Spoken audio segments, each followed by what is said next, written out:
আসসালামু আলাইকুম সবাইকে। ওয়েলকাম জানাচ্ছি মাইন্ডলিপ এডুকেশনের পক্ষ থেকে। আমি সালমা জাহান তমা।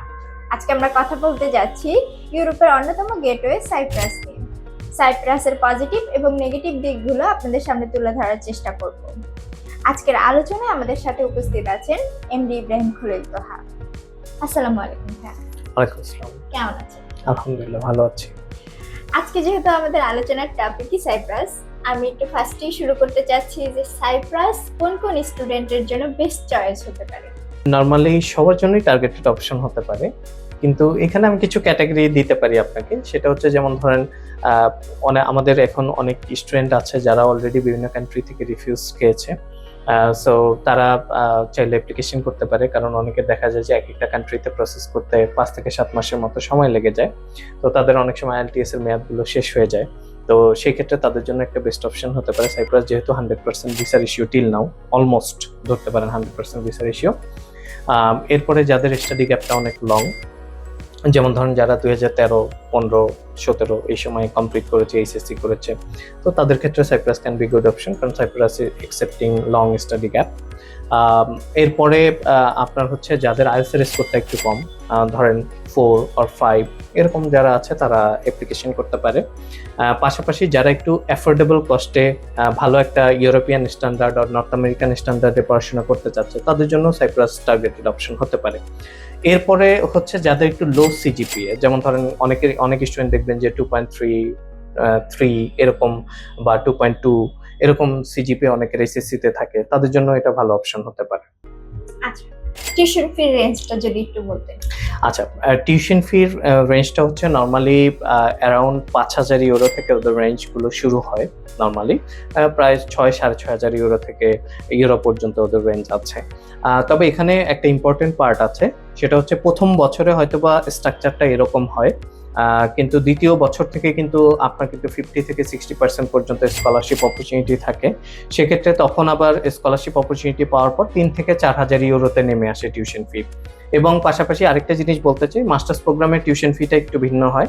মাস্টার্স প্রোগ্রামে অন অ্যান অ্যাভারেজে 7,500 ইউরো, 6,500 ইউরো এরকম রেঞ্জে হয়ে থাকে। আবার দেখা যায় যে যাদের রেজাল্টগুলো একটু কম থাকে তারা চাইলে প্রি মাস্টার্সের জন্য অ্যাপ্লিকেশন করতে পারে, সেক্ষেত্রে টিউশন ফিসগুলো 5,500, 6,000 ইউরো এরকম হতে পারে। স্পাউস সহ কি যেতে পারবে স্টুডেন্টরা? ডেফিনেটলি মাস্টার্স প্রোগ্রামে চাইলে তারা স্পাউস নিয়ে যেতে পারবে, বাট মানে কিছু কিছু কান্ট্রিতে যেমন হয় যে একসাথে স্পাউস নিয়ে যেতে পারে, বাট এখানে আসলে একসাথে স্পাউস নিতে পারবে না।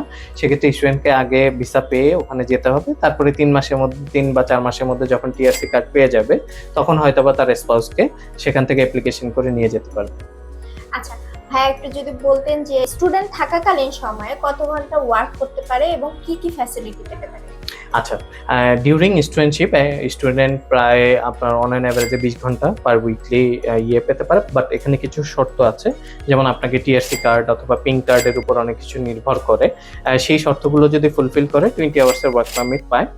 আর নর্মালি আমাদের স্টুডেন্টের যে কোশ্চেনগুলো থাকে যে আসলে পার্ট টাইম করে আসলে কতটুকু আমাকে এফোর্ড করার মতো সে সামর্থ্য হবে কিনা বা আমি পারবো কিনা, সেক্ষেত্রে আমি তাদের জন্য বলতে পারি অবশ্যই পারবা। কেন পারবা? কারণ যদি আমি অন অ্যান অ্যাভারেজের ইনকামটা ধরতে পারি, সেটা হচ্ছে 700 থেকে 800 ইউরো ধরেন প্রথম সময়ের অন অ্যান অ্যাভারেজের ইনকাম। সেক্ষেত্রে ওদের টিউশন ফিসগুলো মোটামুটি অন অ্যান অ্যাভারেজে যখন পরের বছরে 3,000 বা 4,000 ইউরো হয়ে যায়, তখন কিন্তু অন অ্যান অ্যাভারেজে আপনি যদি আপনার লিভিং ফুডিং যেহেতু কম, কারণ ভেরি ভেরি রিজনেবল লিভিং ফুডিংটা, তো ওইখানে অন অ্যান অ্যাভারেজে দেখা যায় যে 400-500 ইউরো বা 300 থেকে 500 ইউরোর মধ্যে লিভিং ফুডিংটা কমপ্লিট হয়ে যাচ্ছে।